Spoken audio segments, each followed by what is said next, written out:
Hello, പുതിയ വീഡിയോയിലേക്ക് എല്ലാവർക്കും സ്വാഗതം. വളരെ പ്രധാനപ്പെട്ട ഒരു വിഷയമാണ് ഇന്ന് നമ്മളിവിടെ ചർച്ചയ്ക്കായിട്ട് എടുക്കുന്നത്.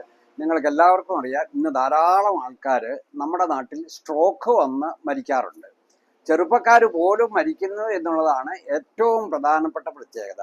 അത് സ്ത്രീകളെയും ബാധിക്കുന്നുണ്ട്. സ്ത്രീകളിലാണെങ്കിൽ മരണനിരക്ക് വളരെ കൂടുതലാണ്. ലോകത്ത് തന്നെ ഏറ്റവും കൂടുതൽ ആൾക്കാർ മരിക്കുന്ന രണ്ടാമത്തെ രോഗമാണ് സ്ട്രോക്ക്. ആദ്യം ഹൃദയാഘാതമാണ്, രണ്ടാമതാണ് സ്ട്രോക്ക് വരുന്നത്. ഈ സ്ട്രോക്ക് വന്ന് അതിനെ അതിജീവിച്ചവരും നമ്മുടെ നാട്ടിൽ ധാരാളമുണ്ട്.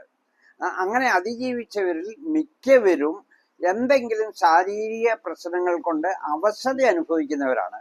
ഒന്നുകിൽ അവർക്ക് ഒട്ടും നടക്കാൻ പറ്റുകയില്ല, അവർ ബെഡ് റിഡൻ ആണ്, അവരുടെ സ്വന്തം കാര്യങ്ങൾ പോലും ചെയ്യാൻ അവർക്ക് സാധിക്കുന്നില്ല, പലർക്കും നടക്കാൻ കഴിയുന്നില്ല, ചിലർക്ക് സംസാരിക്കാൻ പറ്റുന്നില്ല. ഇങ്ങനെ പലവിധ ശാരീരിക അവശതകൾ അനുഭവിക്കുന്ന ധാരാളം ആൾക്കാർ നമ്മുടെ നാട്ടിലുണ്ട്. സ്ട്രോക്ക് വന്നു കഴിഞ്ഞ് സ്ട്രോക്കിന് ചികിത്സയും കഴിഞ്ഞ് ഉള്ളവരാണ് ഇവരിൽ കൂടുതലും. സ്ട്രോക്ക് വന്ന് 100% റിക്കവർ ചെയ്തവരും നമ്മുടെ നാട്ടിലുണ്ട്. പക്ഷെ അത് വളരെ കുറവാണ്. എന്തെങ്കിലും ശാരീരികമായ പ്രശ്നങ്ങൾ പലപ്പോഴും പലർക്കും ഉണ്ടാകാറുണ്ട്. അപ്പോൾ ഇത്രയും ഗൗരവമായ ഒരു രോഗത്തെ നമുക്ക് പ്രതിരോധിക്കാൻ പറ്റുമോ, അല്ലെങ്കിൽ നമുക്ക് തടയാൻ പറ്റുമോ? അതിനെപ്പറ്റിയാണ് നമ്മൾ ഇന്ന് ഇവിടെ ചർച്ച ചെയ്യുന്നത്. പല രോഗങ്ങളും തടയാൻ നമുക്ക് വാക്സിൻ ഉണ്ട് എന്ന് നിങ്ങൾക്ക് എല്ലാവർക്കും അറിയാം. പക്ഷേ സ്ട്രോക്കിനെ സംബന്ധിച്ച് വാക്സിൻ ഒന്നും ഇന്ന് വരെ ലഭ്യമല്ല. പിന്നെ എങ്ങനെയാണ് നമുക്ക് സ്ട്രോക്കിനെ തടയാൻ പറ്റുന്നത്? എങ്ങനെ നമുക്കതിനെ അകറ്റി നിർത്താൻ പറ്റും? ഈ രണ്ട് കാര്യങ്ങൾ നമ്മൾ പ്രധാനമായിട്ടും എല്ലാവരും മനസ്സിലാക്കിയിരിക്കേണ്ടതാണ്. സ്ട്രോക്കിനെ തടയാൻ ഇന്ന് നമ്മൾ ആരും ഒരു കാര്യവും പോലും ചെയ്യുന്നില്ല. പലരും അവരുടെ ചെറു വിരൽ പോലും അനക്കുന്നില്ല.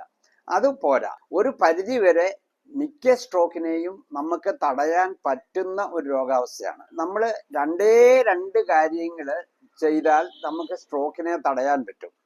അതിൽ ആദ്യത്തെ കാര്യം, നമ്മൾ ചില രോഗാവസ്ഥകളെ നിയന്ത്രിച്ച് നിർത്തുക എന്നുള്ളതാണ്. രണ്ടാമത്തെ കാര്യം, നമ്മുടെ ജീവിത ശൈലിയിൽ നമ്മൾ ചെറിയ ചില അഡ്ജസ്റ്റ്മെന്റുകൾ ചെയ്യുക എന്നുള്ളതാണ്. അപ്പോൾ ഈ രണ്ട് കാര്യങ്ങളിൽ എന്തെല്ലാമാണ് നമ്മൾ ചെയ്യേണ്ടത്, എന്തെല്ലാമാണ് നമ്മൾ മനസ്സിലാക്കേണ്ടത്? അപ്പോൾ നമ്മൾ മനസ്സിലാക്കി കുറച്ച് കാര്യങ്ങൾ പ്രാവർത്തികമാക്കിയാൽ നമുക്ക് സ്ട്രോക്കിനെ അകറ്റി നിർത്താം. ഏറ്റവും പ്രധാനപ്പെട്ടത് നമ്മൾ ചില രോഗാവസ്ഥകളെ നിയന്ത്രിച്ച് നിർത്തുക എന്നുള്ളതാണ്. അതിൽ ഏറ്റവും പ്രധാനമാണ് ഉയർന്ന ബി പി. ഉയർന്ന ബി പി ഇന്ന് വളരെ സാധാരണയായ രോഗമാണ്. ഇന്ത്യയിൽ ഏതാണ്ട് 70% ആൾക്കാരിലും ഉയർന്ന ബി പി ഉണ്ട്. ബി പി കൂടുമ്പോൾ അത് നമ്മുടെ രക്തക്കുഴലുകളിൽ അതിൻ്റെ പ്രഷർ, സമ്മർദ്ദം കൂടുതലായിട്ടുണ്ടാകുന്നു. അപ്പോൾ നമ്മുടെ തലച്ചോറിലുള്ള ചെറിയ രക്തക്കുഴലുകൾ ചിലപ്പോൾ ആ സമ്മർദ്ദം മൂലം പൊട്ടുവാൻ കാരണമാകാം. അങ്ങനെ ചെറിയ രക്തക്കുഴൽ പൊട്ടിക്കഴിയുമ്പോൾ അവിടെ ബ്ലഡ് ലീക്ക് ചെയ്യും. അങ്ങനെ ലീക്ക് ചെയ്ത് വരുന്ന രക്തത്തിന് അവിടെ കിടക്കാൻ പ്രത്യേകിച്ച് സ്ഥലമൊന്നുമില്ല. കാര്യം നമ്മുടെ തലയോട്ടിക്കകത്ത് നമ്മുടെ തലച്ചോറിന് മാത്രം ഇരിക്കാനുള്ള സ്പേസ് മാത്രമേ ഉള്ളൂ. അപ്പോൾ ഇങ്ങനെ ബ്ലീഡിങ് ഉണ്ടായി കഴിയുമ്പോൾ അത് നമ്മുടെ നാഡീകോശങ്ങളെ പ്രസ് ചെയ്യുകയും ഓരോ നാഡീകോശങ്ങളെയും അത് നശിപ്പിക്കുകയും ചെയ്യും. അങ്ങനെ നാഡീകോശങ്ങൾ കൂട്ടമായി നശിച്ചു കഴിയുമ്പോഴാണ് നമുക്ക് സ്ട്രോക്ക് അല്ലെങ്കിൽ പക്ഷാഘാതം ഉണ്ടാകുന്നത്. അപ്പോൾ നമ്മൾ ബി പി ഉണ്ടോ എന്ന് നമ്മൾ എല്ലാവരും പരിശോധിച്ച് ഉയർന്ന ബി പിയെ നമ്മൾ നല്ലവണ്ണം നിയന്ത്രിച്ച് നിർത്തണം. ഇന്ന് ചെറുപ്പക്കാർക്ക് പോലും ബി പി ഉണ്ടാകുന്നുണ്ട് എന്നുള്ള കാര്യം നമ്മൾ പ്രത്യേകം ശ്രദ്ധിക്കേണ്ടിയിരിക്കുന്നു. പിന്നെ രണ്ടാമതായിട്ട് പ്രമേഹമാണ്. പ്രമേഹം ഇന്ന് ഇല്ലാത്ത ആൾക്കാർ നമ്മുടെ നാട്ടിൽ വളരെ ചുരുക്കമാണ്.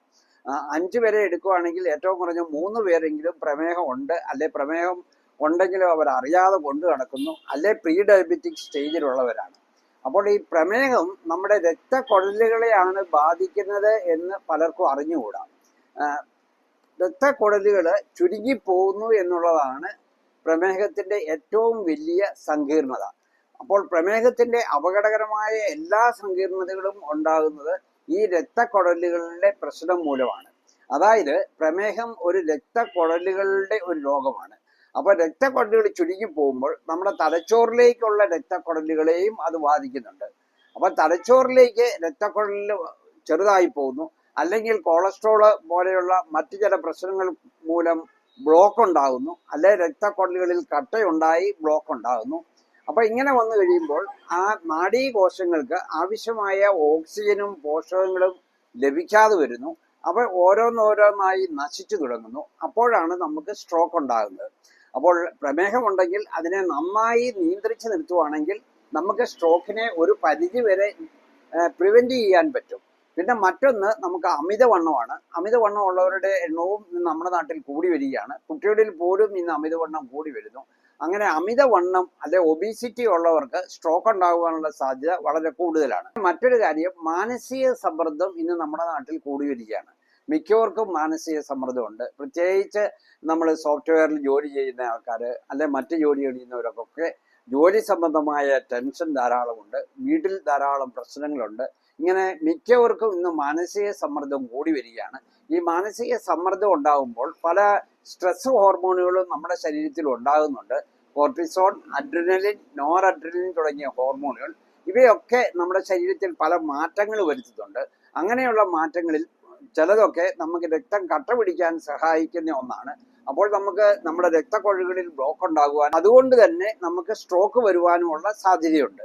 അപ്പോൾ മാനസിക സമ്മർദ്ദം കഴിവുള്ളത്തോളം നമ്മൾ കുറയ്ക്കുക, അല്ലെങ്കിൽ നമുക്ക് റിലാക്സേഷൻ ടെക്നിക്കുകൾ നമ്മൾ പ്രാക്ടീസ് ചെയ്യുക. സ്ട്രെസ്സിനെ തടയാൻ വേണ്ടി നമ്മൾ നമ്മുടെ ജീവിത ശൈലിയിൽ ചില മാറ്റങ്ങൾ വരുത്തണം. ഏറ്റവും പ്രധാനപ്പെട്ട ഒന്ന് നമ്മൾ വ്യായാമം ചെയ്യുക എന്നുള്ളതാണ്. ഒരു ദിവസം 1 മണിക്കൂർ എങ്കിലും നമ്മൾ വ്യായാമത്തിന് വേണ്ടി മാറ്റിവെക്കണം. അങ്ങനെ വ്യായാമം ചെയ്യുമ്പോൾ നമ്മുടെ ഹാർട്ട് കൂടുതലായിട്ട് പ്രവർത്തിക്കുന്നു, നമ്മുടെ രക്തസഞ്ചാരം ശരീരത്തിൽ കൂടുന്നു, കൂടുതൽ ഓക്സിജനും പോഷകങ്ങളും നമ്മുടെ ശരീരത്തിന്റെ എല്ലാ ഭാഗത്തും എത്തുന്നു. അപ്പൊ നമ്മുടെ തലച്ചോറിലും കൂടുതൽ ഓക്സിജനും പോഷകങ്ങളും എത്തുന്നു. അപ്പൊ അത് തലച്ചോറിലെ കോശങ്ങളുടെ ആരോഗ്യം വർദ്ധിപ്പിക്കുന്നു. അപ്പോൾ അങ്ങനെ ഒരു ദിവസം 1 മണിക്കൂർ നമ്മൾ വ്യായാമം ചെയ്യണം. പക്ഷെ പല ആൾക്കാരും അത് കൂട്ടാക്കുന്നില്ല. പലരും അവരുടെ ജോലികൾ ചെയ്യുന്നു എന്നല്ലാതെ നമ്മൾ സ്ഥിരമായിട്ട് റെഗുലറായിട്ട് വ്യായാമം ചെയ്യാൻ പല ആൾക്കാരും ഇന്നും മടിക്കുന്നുണ്ട്. അത് മാറ്റിയെടുത്താലേ പറ്റുള്ളൂ. നമ്മൾ ഒരു ദിവസം 1 മണിക്കൂർ തീർച്ചയായിട്ടും നമ്മൾ വ്യായാമത്തിന് വേണ്ടി മാറ്റിവെക്കണം. നമ്മൾ വ്യായാമം ചെയ്യണം. പിന്നെ നമ്മൾ ഹെൽത്തി ഡയറ്റ് കഴിക്കണം. അതായത് ആഹാരത്തിൽ ചില കാര്യങ്ങൾ ശ്രദ്ധിക്കണം. അതായത് red meat, beef, mutton, pork അവയുടെ ഉപയോഗം കുറയ്ക്കണം. എണ്ണയിലിട്ട് വറുത്തവും പൊരിച്ചതുമായ പല ഭക്ഷണ സാധനങ്ങളും നമ്മൾ ഉപയോഗിക്കരുത്. ജങ്ക് ഫുഡ് ഉപയോഗിക്കരുത്. ബേക്കറി പലഹാരങ്ങൾ ഉപയോഗിക്കുമ്പോഴും ഒരു റെസ്ട്രിക്ഷൻ വേണം. പിന്നെ കോള പോലെയുള്ള പാനീയങ്ങൾ നമ്മൾ ഉപേക്ഷിക്കണം. തുടങ്ങിയ കാര്യങ്ങളിലൊക്കെ നമ്മൾ ശ്രദ്ധിക്കണം. ഏറ്റവും പ്രധാനപ്പെട്ട ഒന്ന് നമ്മൾ ഉപ്പിന്റെ ഉപയോഗം കുറയ്ക്കുക എന്നുള്ളതാണ്. ഉയർന്ന BP ഉള്ളവർ തീർച്ചയായിട്ടും ഉപ്പിന്റെ ഉപയോഗം കുറയ്ക്കണം. BP ഉണ്ടാകാതിരിക്കാനും നമ്മൾ ഉപ്പിന്റെ ഉപയോഗം കുറയ്ക്കുകയാണെങ്കിൽ ഒരു പരിധി വരെ നമ്മളെ സഹായിക്കും. അപ്പോൾ ഭക്ഷണത്തിൽ ഇങ്ങനെയുള്ള കാര്യങ്ങൾ ശ്രദ്ധിക്കുക. ഹെൽത്തി ഡയറ്റ് നമ്മൾ തീർച്ചയായിട്ടും കഴിക്കണം. പിന്നെ നമ്മൾ എല്ലാ ദിവസവും 8 മണിക്കൂറെങ്കിലും മിനിമം ഉറങ്ങിയിരിക്കണം. ആ ഉറക്കം വളരെ പ്രധാനപ്പെട്ടതാണ്. നമ്മുടെ തലച്ചോറിലെ കോശങ്ങൾക്ക്, അതുപോലെ തന്നെ നമ്മുടെ ശരീരത്തിലെ മറ്റ് അവയവങ്ങൾക്ക് ഒക്കെ അവരുടെ റിപ്പയർ വർക്ക് ചെയ്യുന്ന ഒരു സമയമാണത്. അപ്പോൾ 8 മണിക്കൂർ ഉറക്കം അത് വളരെ പ്രധാനപ്പെട്ട ഒന്നാണ്. പക്ഷെ നമ്മുടെ ആൾക്കാരിൽ പലരും, പ്രത്യേകിച്ച് ചെറുപ്പക്കാരൊക്കെ, ഉറക്കത്തിന് കാര്യമായ പ്രാധാന്യം കൊടുക്കാറില്ല എന്നുള്ളതും നമ്മൾ അറിഞ്ഞിരിക്കണം. അപ്പോൾ അത് മാറ്റി നമ്മളെ എല്ലാവരും ഏറ്റവും കുറഞ്ഞത് 7 മുതൽ 8 മണിക്കൂറെങ്കിലും ഉറങ്ങിയിരിക്കണം. അമിതവണ്ണമുള്ളവർ അത് വണ്ണം കുറയ്ക്കാൻ പ്രത്യേകം ശ്രദ്ധിക്കണം. അവരുടെ BMI 25 കൊണ്ടുവരണം. പുകവലിക്കുന്നവരാണെങ്കിൽ തീർച്ചയായിട്ടും പുകവലി ഉപേക്ഷിക്കണം. പുകയിൽ അടങ്ങിയിരിക്കുന്ന നിക്കോട്ടിൻ നമ്മുടെ രക്തക്കുഴലുകളുടെ ഏറ്റവും വലിയ ശത്രുവാണ്. അപ്പോൾ നമുക്ക് രക്തക്കുഴലുകളിൽ ബ്ലോക്ക് ഉണ്ടാകാനും സ്ട്രോക്ക് ഉണ്ടാകുവാനും ഒക്കെ ഉള്ള സാധ്യത വർദ്ധിക്കും. അതുപോലെ തന്നെ അമിത മദ്യപാനം നമ്മൾ കുറയ്ക്കണം. മിതമായ അളവിൽ മദ്യപാനം പ്രശ്നം ഉണ്ടാക്കുകയില്ലെങ്കിലും അമിത മദ്യപാനം എപ്പോഴും അപകടകാരിയാണ്. വളരെ പ്രധാനപ്പെട്ട ഒരു കാര്യം, നമ്മൾ സ്ത്രീകളിൽ ഈ ഗർഭനിരോധന ഗുളികകൾ തുടർച്ചയായിട്ട് ഉപയോഗിക്കുന്നവരിൽ സ്ട്രോക്ക് ഉണ്ടാകുവാനുള്ള സാധ്യത വളരെ കൂടുതലാണ്. അപ്പോൾ അതിന് ഒരു പരിഹാരം കാണണം. പിന്നെ ഏറ്റവും പ്രധാനപ്പെട്ടത് നമ്മൾ ഒരു മെഡിക്കൽ ചെക്കപ്പ് ചെയ്യുക എന്നുള്ളതാണ്.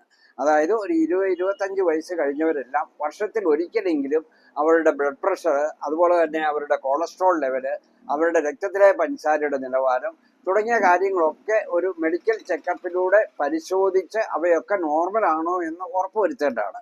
അപ്പോൾ ഇങ്ങനെ നമ്മൾ ചെറിയ ചെറിയ ചില കാര്യങ്ങളിലൊക്കെ ശ്രദ്ധിച്ചു കഴിഞ്ഞാൽ നമുക്ക് സ്ട്രോക്കിനെ നമുക്ക് അകറ്റി നിർത്താം. അത് വളരെ പ്രധാനപ്പെട്ട ഒരു കാര്യമാണ്. അപ്പോൾ നമ്മുടെ ചെറുപ്പക്കാരും അല്ലാത്തവരും ഈ കാര്യങ്ങൾ മനസ്സിലാക്കി അവരുടെ ജീവിതത്തിൽ അത് പ്രാവർത്തികമാക്കണം. എങ്കിലേ നമുക്ക് സ്ട്രോക്കിനെ അകറ്റി നിർത്താൻ പറ്റുള്ളൂ. അപ്പോൾ വളരെ വിലപ്പെട്ട ഈ വിവരങ്ങൾ നിങ്ങൾ മാക്സിമം ഷെയർ ചെയ്യുക. എൻ്റെ ചാനൽ സബ്സ്ക്രൈബ് ചെയ്തിട്ടില്ലെങ്കിൽ സബ്സ്ക്രൈബ് ചെയ്യുക. മറ്റൊരു വീഡിയോയുമായി നമുക്ക് വീണ്ടും കാണാം.